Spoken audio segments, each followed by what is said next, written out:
All right. Thank you, Draca. That was wonderful.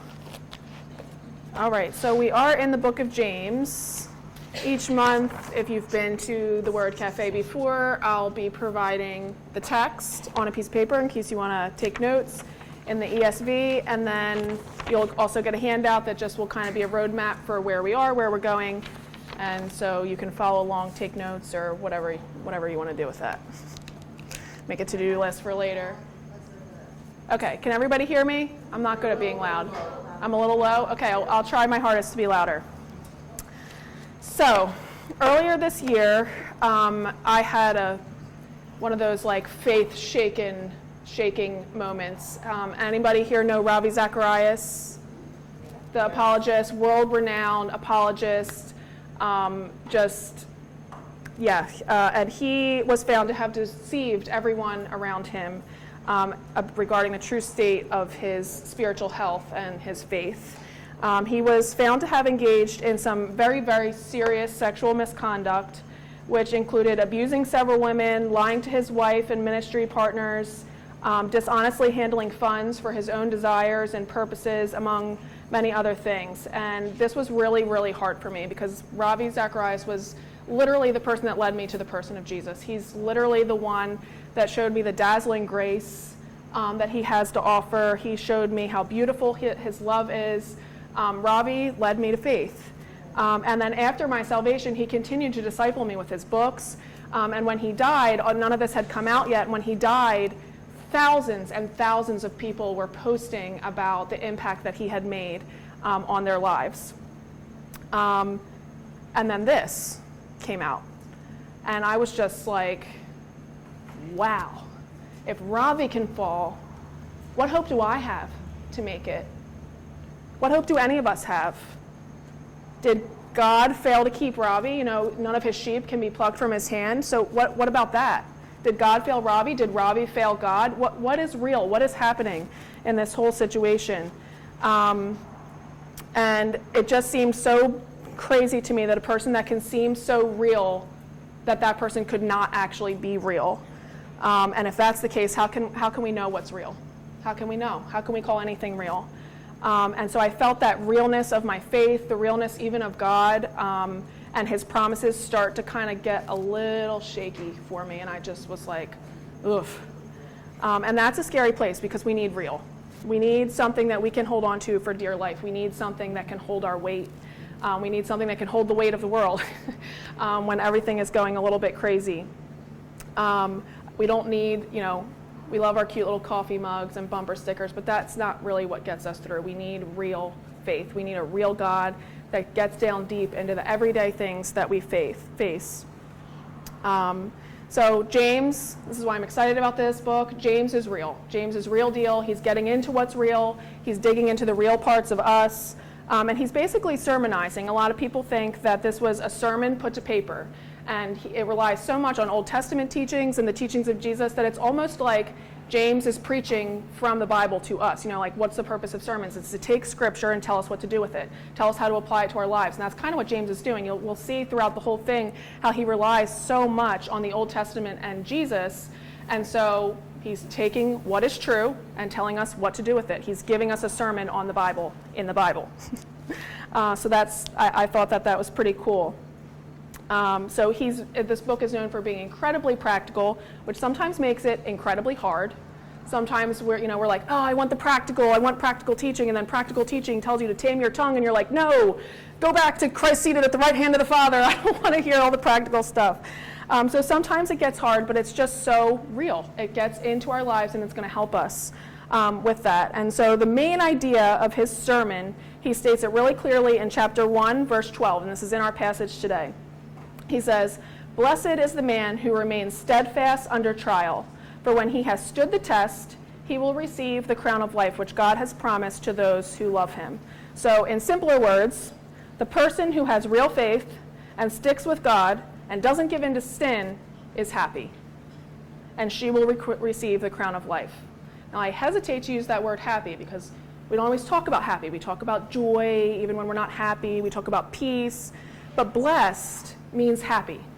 So we can say, this text is saying to us, the person who has real faith and sticks with God and doesn't give in to sin is happy. And the whole book of James is aimed at showing us that this is true and then teaching us how to be that person. Today's passage promises that God gives good gifts to the steadfast, and we have to take him up on that. We have to see what he says, be steadfast, do what he says, and take him up on his promises, because he does fulfill his promises. We will not be put to shame in that. So let's get started. So this is where your points on your handout will start. Am I being loud enough? Ish. Okay. Sorry for the front row. Like screaming. So the first point here we have is real hardship. So we're in verse 2. Count it all joy, my brothers, when you meet trials of various kinds, for you know that the testing of your faith produces steadfastness. And let steadfastness have its full effect, that you may be perfect and complete, lacking in nothing. So I'm going to take this very much word by word because there's so much packed in here.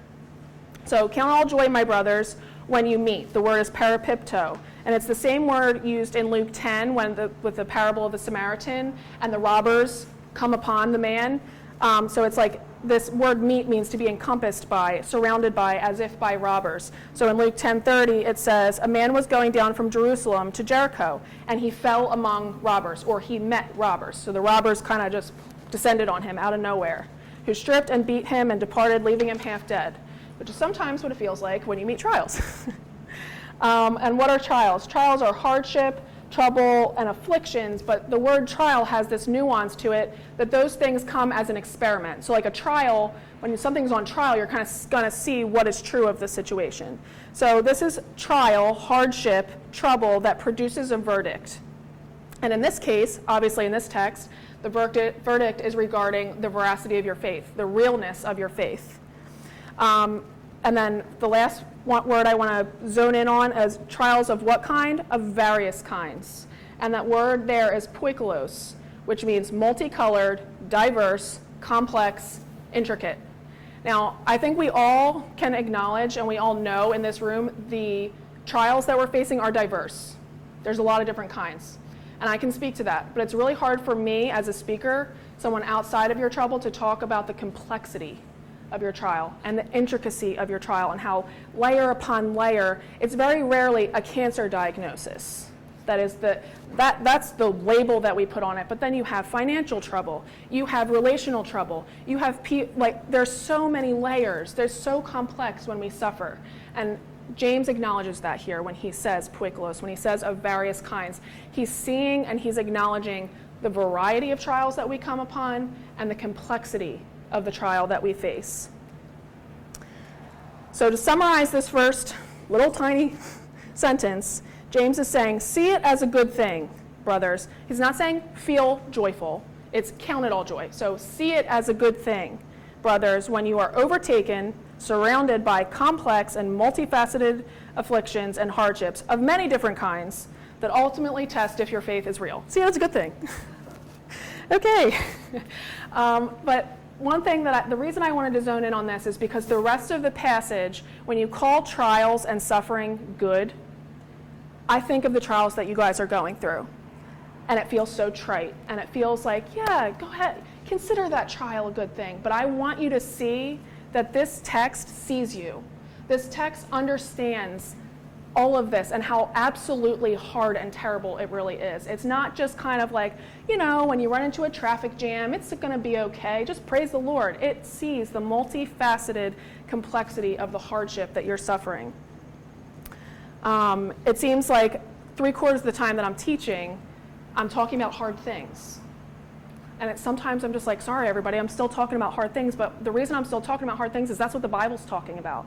The Bible gets it. God gets it. He sees that we go through hard things and that life is hard and painful sometimes. And he wants to encourage and equip us in the midst of those things. I mean, Psalm 88 ends in complete despair. So I'll read some of the things just to show you, the Bible gets it. So when we move to counting it joy, God gets it. For my soul is full of troubles, and my life draws near to Sheol. Verse 4 of Psalm 88. I am counted among those who go down to the pit. I am a man who has no strength. I am shut in, and I cannot escape. My eyes grow dim with sorrow. What does that sound like? I just cannot stop crying that I can't even see anymore. My companions have become darkness.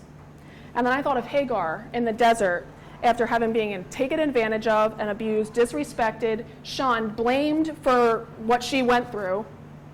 She left to die in the desert with her only child, and God saw her. And it's not even just that the text says that God saw her. She says, you are the God of seeing. She felt seen by God.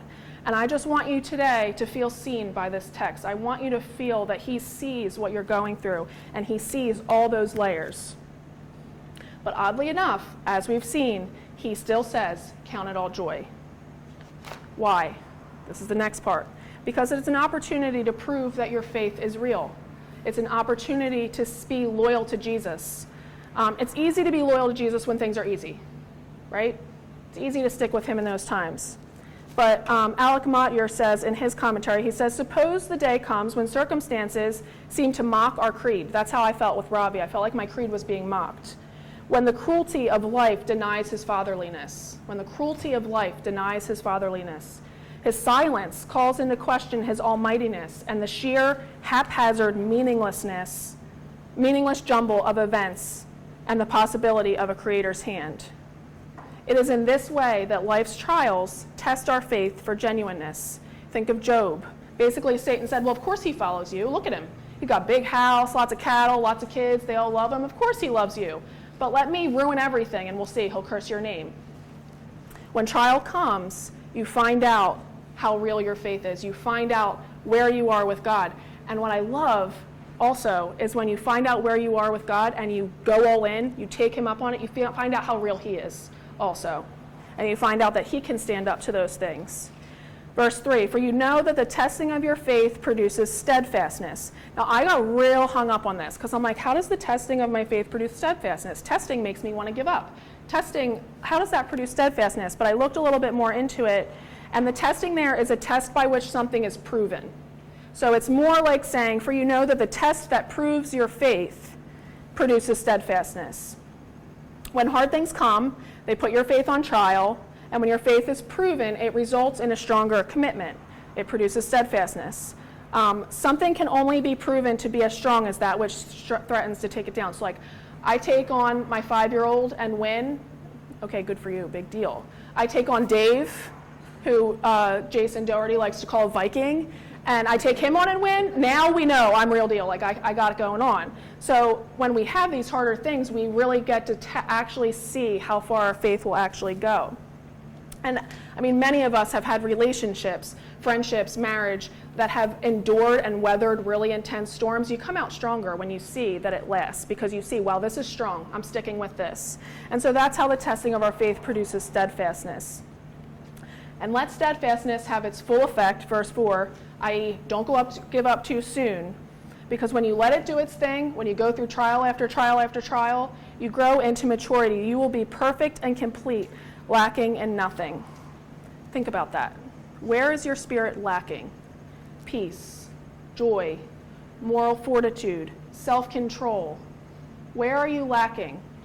You weather these trials one after another. It produces steadfast. You weather another one, and you end up lacking in nothing. Tolkien, he wrote Lord of the Rings during World War II. He wrote a letter to his son, and he said, there is a place called heaven. I love this. Where the good here, unfinished, is completed. The things here that it's like, there's good. This isn't the end of the story. It's going to be completed. And where the stories unwritten and the hopes unfulfilled are continued.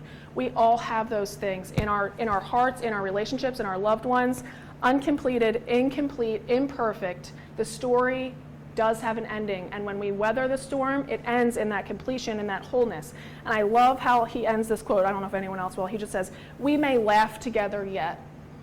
We may laugh together yet. We still have an end to this story, and we will laugh together yet. Those places that feel unfinished, with Jesus, this isn't the end. Please grasp that as real. When you actually stop and realize, like, I'm going to see Jesus one day. This isn't just something we're going to talk about. I'm actually going to see him. I'm actually going to get rid of this nagging brokenness. It's going to go away if I am steadfast and I continue. It's just amazing. It's really hard to really understand that, but it's real. So where are you lacking in your spirit today? The promise to the steadfast is that you will not lack that in the end. And then the same commentator says, and I like this because I can relate, doctor, we might say, does the medicine have to be so nasty? Does the treatment have to be so severe? And then he replies, this is where we have to take him up on it. He replies, don't you want to be better? So then, do we want to be like Jesus? Do we want, when we reach heaven, to have our perceptions and faculties so sharpened and sensitized that we will be able to see glory? There is no other way. If the tares are pulled out prematurely, the wheat will come damaged to the harvest. In this too, we must be like our Lord. We must set the great joy before us and in consequence endure. My kids hate taking medicine. It makes me so angry because they're crying about what hurts them. My ear hurts. I'm like, okay, take this, it'll go away. Ah! And it's so infuriating because I'm like, I know it doesn't taste good. It's gonna be better. And I just think of that and I'm like, okay, I know this doesn't taste good, but it will make you better. You have to trust the process. One particular trial I went through, this was a number of years ago, I wasn't able to tell anybody about. It was something I had to go through by myself. And to this day, I haven't been able to tell anybody about it. And I was devastated and angry, and I was almost like yelling, literally, at God, why are you making me go through this? I know it's to make me more like you. I know it's to refine you, but I hate your methods. I hate them. They hurt. I don't want to do it. Can you just snap and make me like you? Why do I have to go through this? And his gentle response to me was, trust me. Trust me. In that I wanted to go to my dad's, and I wanted to just cry on him and let him hug me. I wanted to be with someone who could just make me feel like everything was going to be okay, but I couldn't do that because of the situation. And my desperation and that gentle trust me from the Lord, and now I realize what now I can see was true faith, all of that pushed me into God's arms. I was pushed into God's arms by my trial, and even in that loneliness and in the methods that I hated, he taught me what it looks like to collapse and be comforted by him. I cannot learn that from a sermon. I cannot teach you that today, what it feels like to be comforted by God. Only a hard thing can do that. Only a thing that shoves you into his arms can let you actually feel how wonderful that embrace is. That test was the only way to have that particular interaction with God, and that interaction has produced steadfast in me. Now when I'm hurting, I crave that hug, and I know where to go, and I go back there. It's produced steadfastness in me. That's how we just keep on going. When you feel a good thing, you want more of it. And the next time the trial comes, it doesn't make the trial easier, but we're steadfast in it and we know where to go. Our posture is different. So now I find myself with James begging you, see it as a good thing when life is hard. Because when trials come at you from all sides, you get to realize how real your faith is and how wonderful God is in the midst of all of that. So all of this is wonderful. This is all great. How do I pass the test? What does that even mean? How can I stand up when my faith is under fire? So it's like, yep, just keep going to God. And it's like, well, how do I do that? So step one, what we've just talked about, see some meaning in the madness and count it all joy. That's what James does here for us. He gives meaning to the madness. You're having problems, you're having a hard time, recast your vision and see meaning in it. There is a purpose. So that's real hardship. Real wisdom, point number 2. We're moving to now verse 5. If any of you lacks wisdom, let him ask God, who gives generously to all without reproach, and it will be given him. But let him ask in faith with no doubting. For the one who doubts is like a wave of the sea that is driven and tossed by the wind. For that person must not suppose that he will receive anything from the Lord, for he is a double-minded man, unstable in all his ways. So the first thing you need to stand the test is wisdom. Mary pointed out when we were doing our discussion that often in the New Testament, wisdom means like insight into God's purposes and plans. And so the first way that this helps us is simply when we are having a hard time and we turn to the Lord and ask for wisdom, the first thing he can give us is just a reminder to see the meaning in the madness. It's just to see it as a part of God's purposes and plans. But sometimes we get to that point and we see it, okay, there must be a purpose. God, what are you up to? I still don't know what I'm supposed to do. I don't know how to walk through this. I get that there's a purpose. Can you help? I need some help. And he says here, ask. Ask for wisdom. And I gotta say, if you don't have wisdom, it's because you're not asking. We're not taking him up on that. And we're going to learn what it looks like to take him up on that, because it's not just as simple as, Lord, please help me, and then moving on without a heart that is behind it, but we'll get there. So where are we? If any of you lacks wisdom, let him ask God, who gives generously without reproach. Go to God in your confusion. Don't be mad all by yourself because you don't understand what's going on. You got to go to him and ask. I was folding laundry one day, and I was getting really, again, not happy about a situation that I was in. It's a nice way of saying it. And I felt God say to me, I don't often have that experience, but it was a very, this is a God moment. You haven't brought it to me, is what I felt I heard him say to me. You haven't brought it to me. And I was sitting there like a little brat thinking, you know what I need. Why aren't you giving it to me? You know everything. And I'm here, I serve you, I love you. Why aren't you giving it to me? And he said, you haven't brought it to me. And then I said back to him, God, I don't know how. I need help. And I didn't really think about it at the time, but that was a prayer. That was me saying, yeah, I know that's what I need to do, but I don't know how. I need help. Please help me. And it was it was a genuine prayer, probably one of the most genuine prayers I've ever prayed. I just asked for faith for help. And then later that day, he brought along a podcast, and it was all about what to do with these hard feelings, these negative feelings, and it was about bringing it to him and what it looks like, just talking to him, telling him how you feel, why you're confused, why you don't understand, even telling him what you're doing doesn't seem to make any sense, but going to him and then asking, please help me understand, one, what your purpose is, and two, how I can walk through it. And he gives generously without reproach. The literal translation of that is, let him ask from the giving God. It's who he is. He's a giving God. Dane Ortland in Gentle and Lowly says, when you come to Christ for mercy and love and help in your anguish and perplexity, you are going with the flow of his deepest wishes, not against them. You don't have to do a song or dance to get it. You don't have to hem and haw and be like, well, I'm not sure if you really want to give this to me, but I'm just going to ask. It's okay if you say no. That's not how it is with God. He wants to give us wisdom. He's pleased to give us what we need. And so when you need wisdom, ask for it. But we have to ask for it in our hearts. It's not just like a verbal thing like, Lord, please help me. There's a deeper level here. Verse 6, but let him ask in faith with no doubting. For the one who doubts is like a wave of the sea that is driven and tossed by the wind. For that person must not suppose that he will receive anything from the Lord. He is a double-minded man, unstable in all his ways. So that with no doubting, what does that mean? Meaning, I don't really know if God can do this.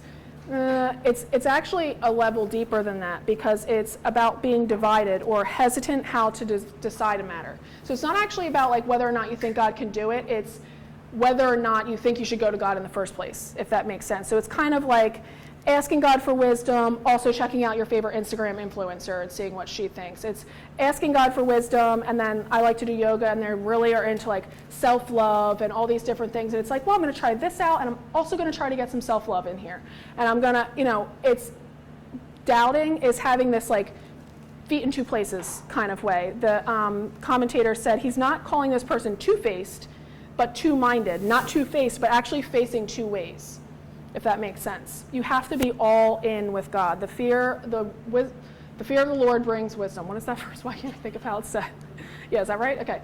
So it's the beginning of wisdom. Yeah, there you go. So being all in with God, the fear of the Lord, having all of your eggs in his basket, that's the only way to wisdom. If you ever get in a boat and your one foot's on the dock, and then that horrible moment when you have to put your foot in the moving boat and you're you don't know which foot is holding you up, that's what it's like to ask God for wisdom and then look for it someplace else. You have to be all in with God and believe that he can give it to you. And I want to point out, because I'm a doubter. Anybody else is a doubter? Okay. It doesn't mean that sometimes you might not think, I don't know if God will do this. I don't know if he can. The point is that you believe God more than you believe yourself. When you have that doubt, it's you know what? I'm doubting, but I don't believe myself. I believe God. I believe what God says. And I thought of the story in Mark, the father, it's a famous story, but I love it because I'm a doubter. he goes and he wants Jesus to heal his son. He says, if you can do anything, have compassion on us and help us. And Jesus said to him, if you can, literally that's what the text says. Like, Jesus is saying, if you can, what do you mean if you can? Where am I? All things are possible for one who believes. Immediately the father of the child cried out and said, I believe, help me in my unbelief. The father clearly was not sure if Jesus could or would do it. Jesus said, believe me, and it will be done. And so the father responded by believing Jesus more than he believed himself. That's what it means to not have doubting. It's not this thing where it's like you have to have, faith as small as a mustard seed, right? It's not this rosy glasses it's just, do you believe God more than you believe yourself? And when we do that, we get all the way in the boat to go somewhere. We're not kind of in this thing. We get that place. We have a strong foundation. We get a place to rest. Where are we here? If you aren't secure with God, you aren't secure at all. Half-baked trust gets half-baked wisdom. Wavering faith brings an unstable life. This is just, again, if we want wisdom from God, we got to take him up on it. We got to say, all right, I'm coming, I'm doing it your way, and then you get to see the wisdom. You won't get it otherwise. So, step 1, see meaning in the madness. Step 2, talk to God and ask for help in the madness. You have to take him up on that offer. So number 3, real wealth. Let the lowly brother boast in his exaltation and the rich in his humiliation, because like a flower of the grass, he will pass away. For the sun rises with its scorching heat and withers the grass. Its flower falls and its beauty perishes. So also will the rich man fade away in the midst of his pursuits. Well, this seems a little random. Here we are talking about trials, wisdom, and now we're going to talk about money. But it actually makes a lot of sense, because God goes from explaining the need for wisdom to offering wisdom. And he does it actually in the genre of wisdom literature, because a lot of wisdom literature uses money, finances, to make points about wisdom. And so here we are. The illustrations of the rich and the poor continue to drive this lesson home, because each is exhorted to see his lot in light of spiritual reality. Each is exhorted to see his lot in life in light of the spiritual reality. So each is given a situation, wealth or poverty. And then each is told, keep that situation in this perspective of eternity. And I know this because they're both told to boast. At first it looks like, oh, we're condemning the rich man and we're encouraging the poor man, and it's about not pursuing wealth. And it is kind of, but they're both told to boast. Both have something to boast about. The poor man boasts in his spiritual exaltation. The rich man boasts in his weakness and humiliation, because it reminds him of his need for Christ. And in doing so, it wins him true and eternal life and wealth. So both are told, look at your situation, find the spiritual wealth, the spiritual benefits of your situation, and focus on that. Why? Then he goes on, because the material wealth is going to pass away. It's going to fade. It's going to wither, and it's going to perish. And both here are encouraged. If you're poor and you chase that wealth, in chasing it, you will pass away. If you are rich and you hoard that wealth and you make it the aim of your whole life, you will pass away. What is here, earthly treasure, it will pass away, and you will pass away with it. You will not be steadfast. You will pass away with it if you make that ultimate. Matthew 6:19-20, do not store up for yourselves treasures on earth where moth and rust destroy and where thieves break in and steal. This example is talking about like financial wealth, but it's any kind of earthly treasure, any kind of earthly wealth that we want to pursue, that we want to make ultimate. Education, comfort. Comfort. I want my show. I want my quiet time. I'm a mom of 2 little kids, so maybe it's showing right now, but like, I want my comfort. Stuff, shopping, home goods, TJ Maxx, Old Navy online at 10 o'clock at night. Leisure, beauty, accolades, reputation, popularity, beautiful homes, beautiful clothes, shoes. None of these things are bad, but is that the pursuit of your life? Is that what you're chasing? Because if it is, it's going to pass away. It's okay to have those things. It's okay to value those things. But your ultimate value and what your boast should be in is in your spiritual wealth.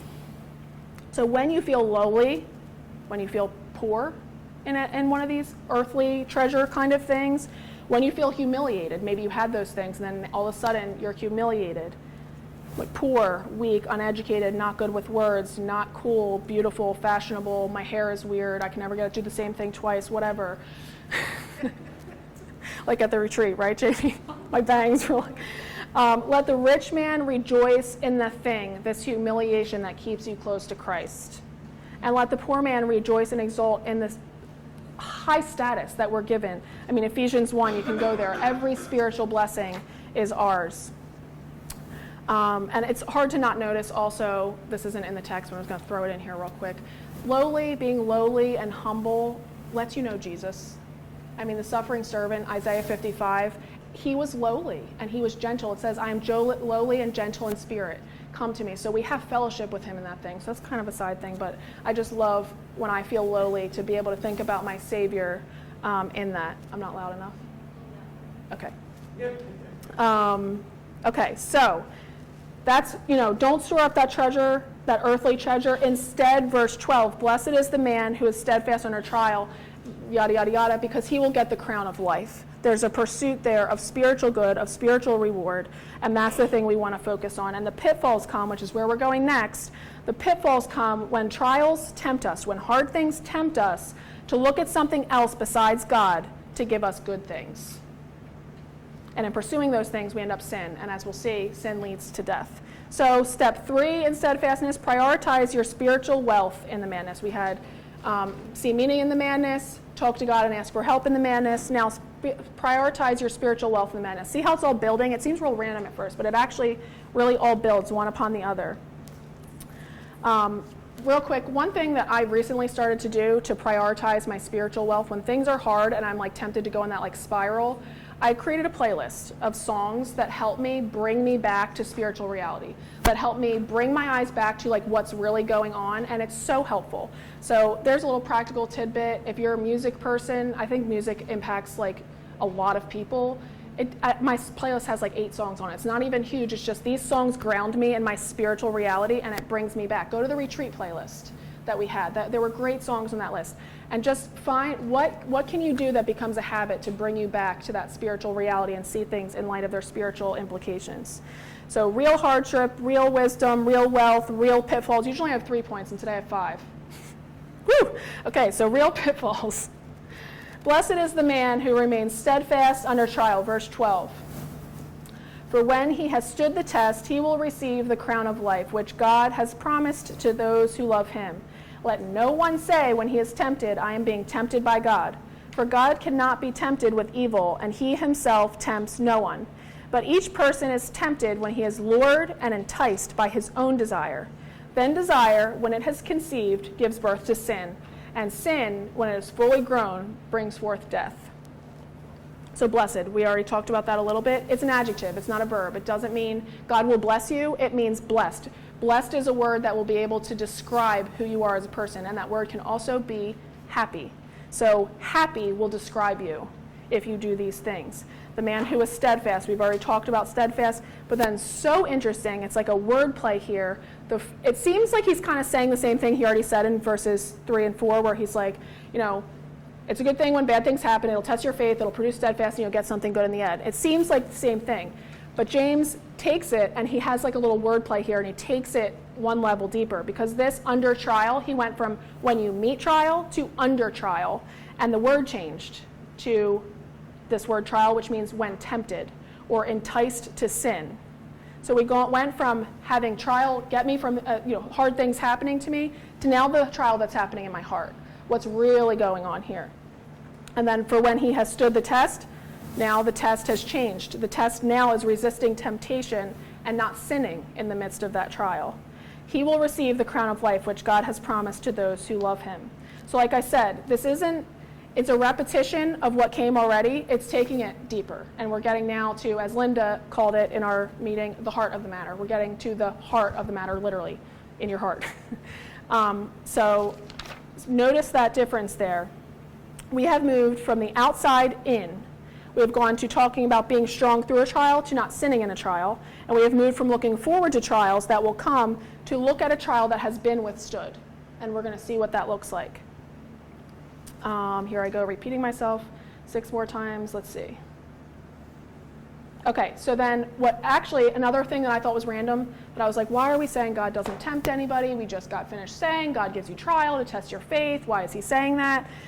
But then when you realize now we're talking about the heart and we're going this one step down, he's saying, no. God isn't tempting you. Your circumstances aren't tempting you and making you sin. It's what's in your heart that's making you sin. Our problem is not outside of us. Our problem with steadfastness is not because things are happening to us. It's because in our hearts we have a problem, and when things happen to us, we pursue something else besides God. That's where our real problem is.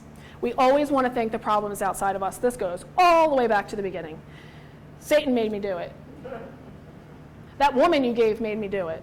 Now, my kids made me do it. Whatever the situation is, someone else made me do it.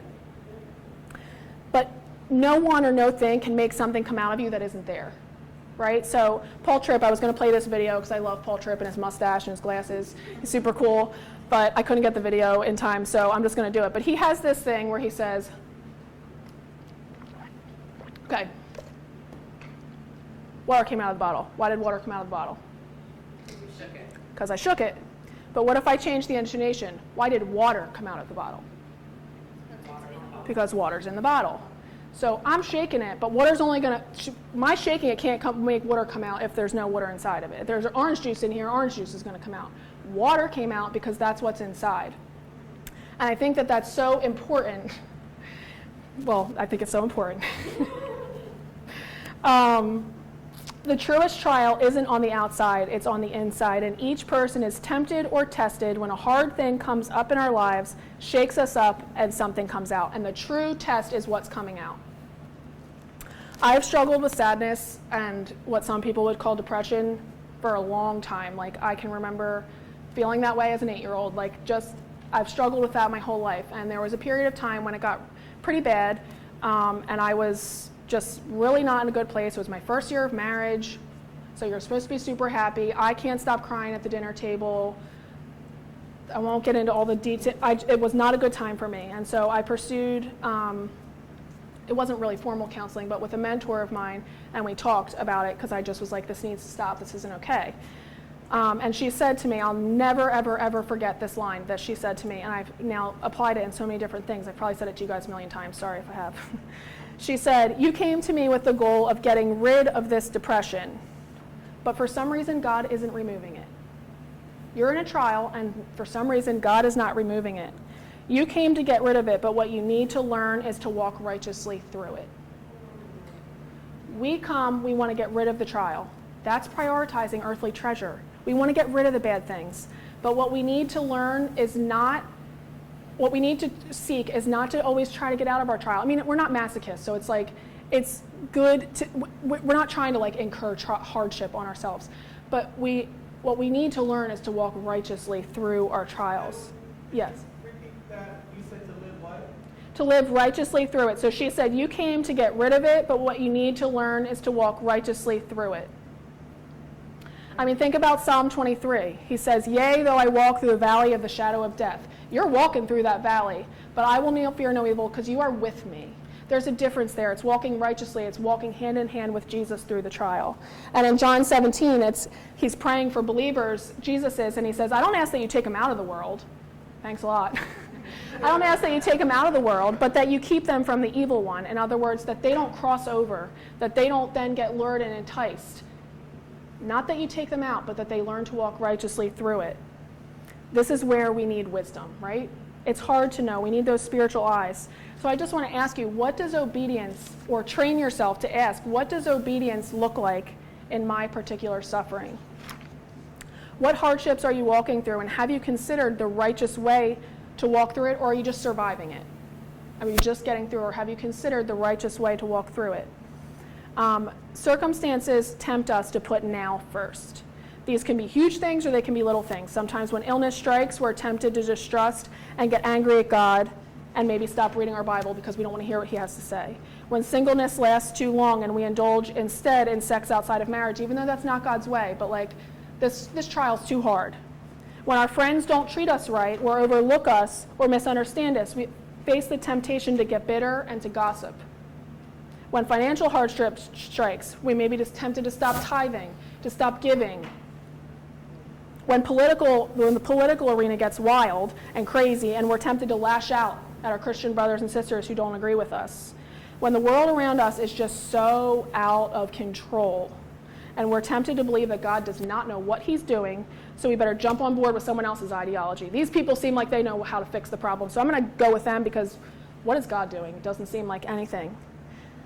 And sometimes, when we are hurt and then isolate ourselves from God's people, we forsake the assembling because we're hurt. We do face real hurt from people in the church. And we face that temptation to isolate and stop assembling with God's people.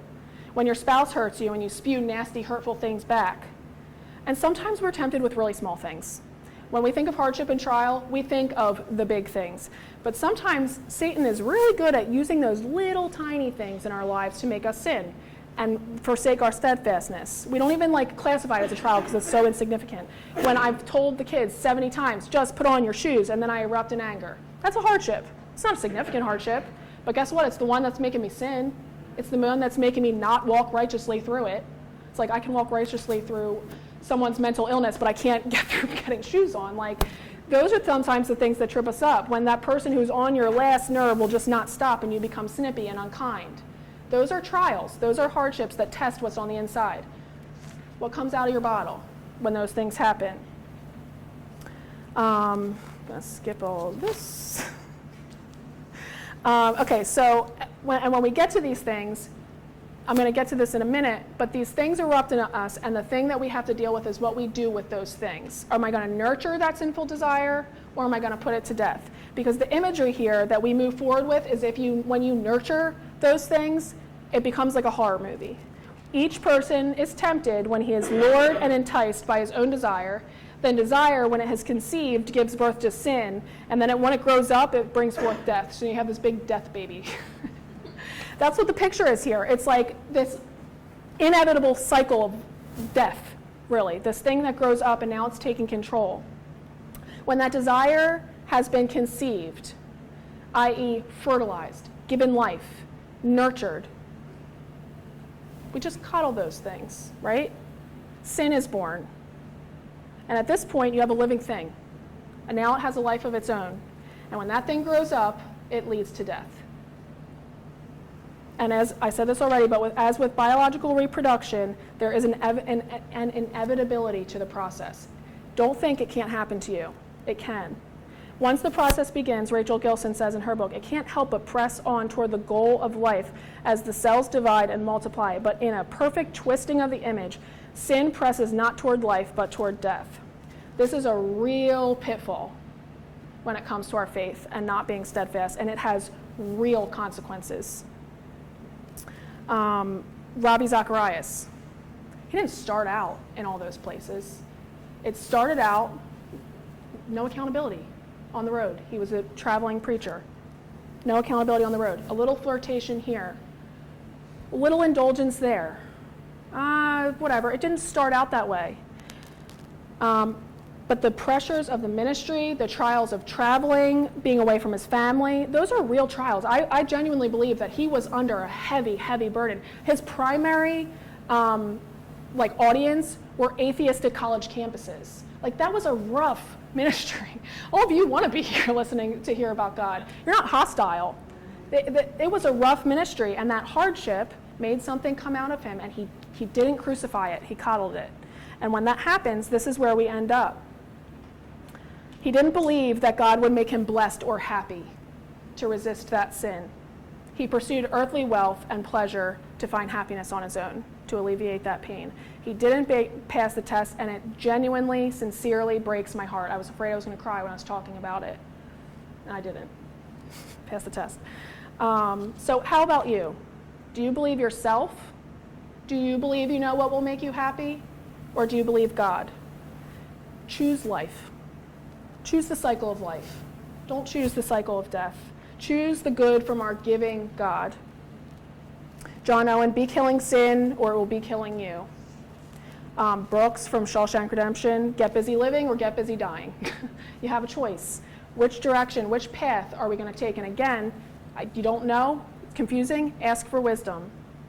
But I want to just step back and talk about this, because talking about crucifying your sin, it's like, just say no, it's that easy. And it's not that easy. James is talking to Christians here, and he's still calling it a test. And he's still using words like you can be enticed and lured. So in the first place, you're not a bad Christian if you face temptation. It happens. James is acknowledging it. He wouldn't put it here if it wasn't a possibility. He's addressing churches. He's addressing believers. You will, and it doesn't say if you face this trial, it says when you face this trial. You will be tempted. So put that out of your mind. And then the second thing is, it's going to be hard. He's saying when you stood the test. That doesn't sound like sitting on a beach. It sounds like bracing yourself on a beach and a wave hitting you. It's hard. It's not supposed to be easy.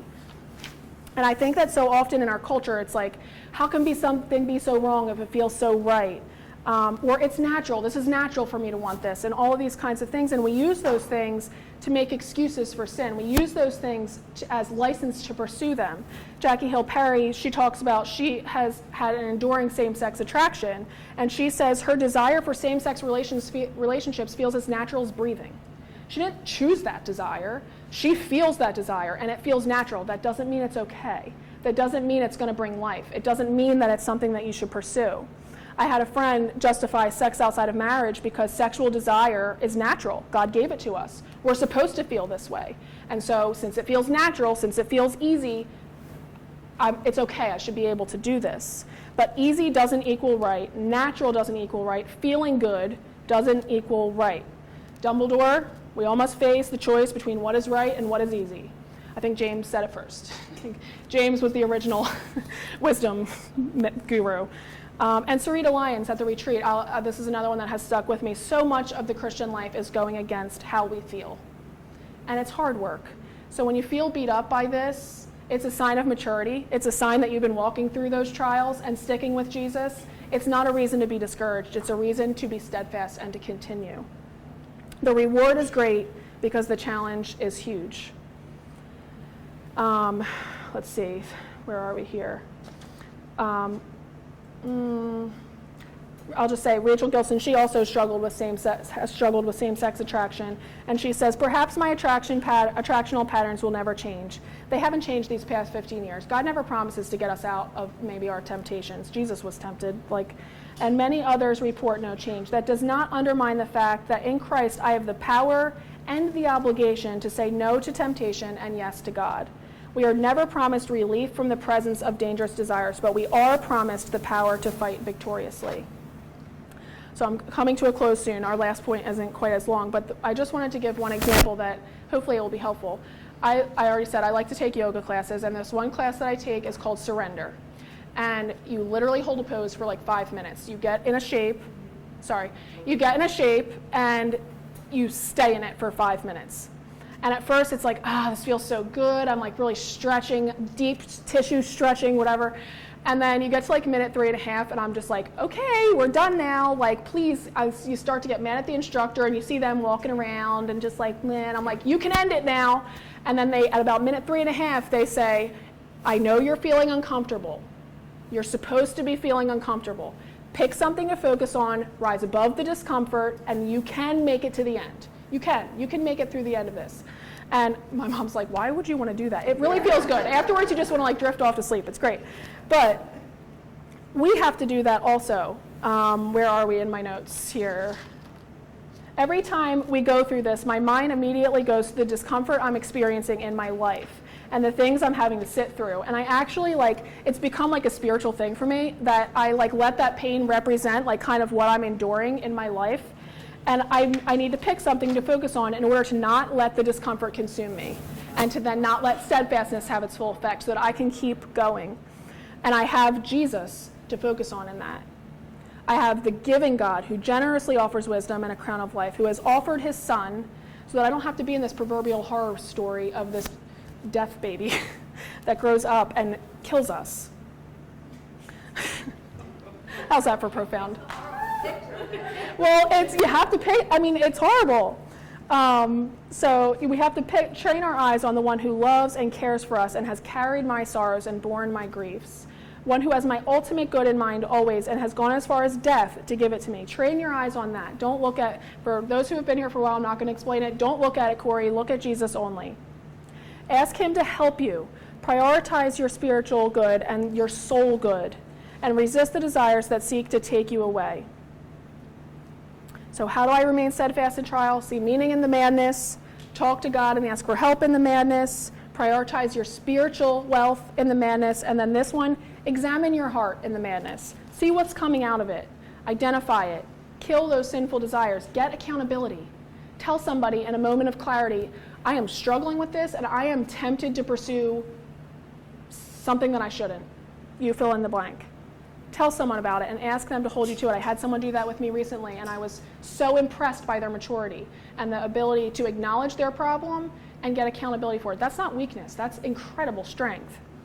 So then we get to the end. This is point 4, real good, 5.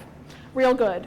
He says in verse 16, do not be deceived, my beloved brothers. Every good and every perfect gift is from above, coming down from the Father of lights, with whom there is no variation or shadow due to change. Of his own will he brought us forth by the word of truth, that we should be a kind of first fruits of his creation, of his creatures. He's basically saying here, don't fall for it. Don't chase the bait and get caught on the hook. The Lord is to be lured like a fish, and enticed is to be caught by bait. Don't fall for it. It looks shiny and good and promises to fill your belly, but you will be hooked by it and killed. And again, lest you think this can't happen to you, please learn from Robbie. It can happen to you. I went to seminary with this guy who was just like so what I thought to be steadfast, and he recently put out a video, and I was shocked by it. And he said, I am leaving the faith. I've put all this behind me, and it's happening like crazy. Kitty shared with me this website for deconstructionists, people who are piecing out, and they were people who were solid. Joshua Harris, people who like really were like, and I don't even, for a lot of these people, some people maybe their faith, wasn't real. For some, they were doing the thing, they believed, but they let something hook them. They let something get them. So don't think that it can't happen to you. Don't think, I cannot think that it can't happen to me. I'm going to skip that. Don't fall for the lie that pursuing your desires will make you happy. This is why he says, don't be deceived. God is the giver of all truly good gifts. God is the giver of all truly good gifts. Take him up on it. Do it his way, and you will receive those things. Believe God more than you believe yourself. Every good and perfect gift is from above, coming down from the Father of lights. He's not going to change. There's no shadows. Shadows hide things or cast light on things in different ways, and it's like, well, I'm going to, go over here, and now it's not what it turned out to be. No, God is who he says he is, and he does what he says he's going to do. He's a good and generous God. We got to see that sin has a cycle, but then we also have to see that life has a cycle, and it leads to birth and being the first fruits of his creation. That's how this passage ends. He chose to give us new birth. And it's by the word of truth. And so this is another practical thing. How do we stay on this cycle? The word of truth, scripture, attending the Word Cafe, attending the Wednesday night study, being in a growth group, reading your Bible with somebody, reading your Bible on your own, paying attention on Sunday, making God's word central to your life. We get on the life cycle of life instead of the cycle of death. Rachel Gilson, we need God's word more than ever. He has not abandoned us to be raised in the orphanage of desire. We're not abandoned in these trials. We're not abandoned in these hard things that we face in these temptations in our hearts. He has not abandoned us to be raised in the orphanage desire. He has given us birth, and he has given us the Bible for a vision of the good. Sometimes denying desires will feel like death, because it is. It is putting death to certain things in our lives. But it's completely worth it, because just as Jesus promised that we would only gain our lives by losing them, it's not just also about exchanging one set of desires for another, like, I've been using the same-sex attraction. It's not just, well, I'm going to replace my same-sex desires for heterosexual desires and I'm okay. It's a much bigger exchange from that. It's exchanging sinful desires for the giver of life, for a relationship with Jesus, that only thing that can stand up in those trials and those storms. That's what we're exchanging it for. It's about getting on a completely new path. Remember, happy is the person who remains steadfast under trial. Believe him. Believe it's true. Even as I'm saying it, I think I'm going to be happier, though, if I do this. And I don't always actually believe that I'm going to be happy if I do it God's way. But, Lord, I believe, help me in my unbelief. I believe you above my feelings. I believe you above my doubts. And you're not going to know until you try. So that's why I made our main idea for today. God is the giver of all good things. You got to take him up on it. You got to do it his way and have this happiness and this blessedness. The world, Satan, our sinful natures, they make so many deceitful promises. Don't be deceived by shiny things here. Don't let your heart fall for that lie. God's promises are firm and they're beautiful. God has promised happiness to the steadfast. Take him up on it. He will not put you to shame. The end. How do I do on time? 45.